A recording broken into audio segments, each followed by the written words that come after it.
To kitchen chemistry. In this video, I'm going to touch on the subjects of chemical properties and physical properties of substances. What is a chemical property? Well, a chemical property is the ability of a substance to go through a chemical change. The only way to observe a chemical property of a substance is by observing a chemical change in that substance. Many substances can look very similar, like the powders in these measuring cups. Is there a way to use the chemical properties of these two powders to figure out what the substances are? Well, one way we can do that is by doing a chemical reaction. And in this instance, we're going to use vinegar. So in the cup on the right, just going to pour a bit of vinegar in there, and we're going to see what happens. Nothing. There were some bubbles, but that was just from pouring it in there. It was just air. So this one over here to the left,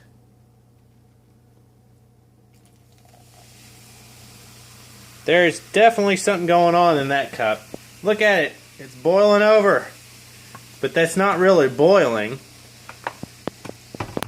That's a chemical reaction. Making a mess all over the counter.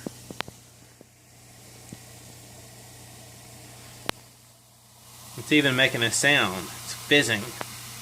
There's some sort of gas coming out. Even the stuff on the counter is fizzing.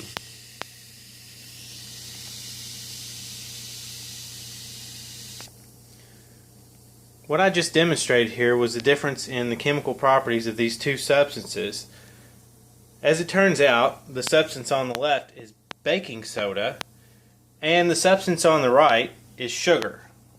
Baking soda is a base, so it reacts with vinegar, which is acidic, to form CO2 and water.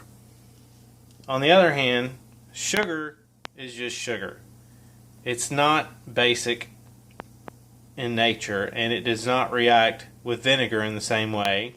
So the two just kind of sit in the measuring cup as a mixture. Now on to physical properties. Physical properties are properties of substances that can be measured or observed without matter changing to an entirely different substance. You can detect them with your senses. Water does have an odor, while water does not have an odor, while vinegar does have an odor. That is a physical property of the two substances. States of matter are also physical properties of matter. Water boils at 100 degrees Celsius and it freezes at 0 degrees Celsius. Ice is cold to the touch and it is solid, but it is still water. As water heats up, it becomes vapor. Now that the water is at 100 degrees Celsius, it is boiling and the liquid water is turning into water vapor. Even though it is becoming a gas, it is still water. Vapor can condense into liquid, and liquid can freeze or solidify into ice. A physical change can be undone by physical means, and does not alter the chemical properties of the substance. And that wraps up this installment of Kitchen Chemistry. Stay tuned, there may be future exciting installments where I make more messes all over my counter.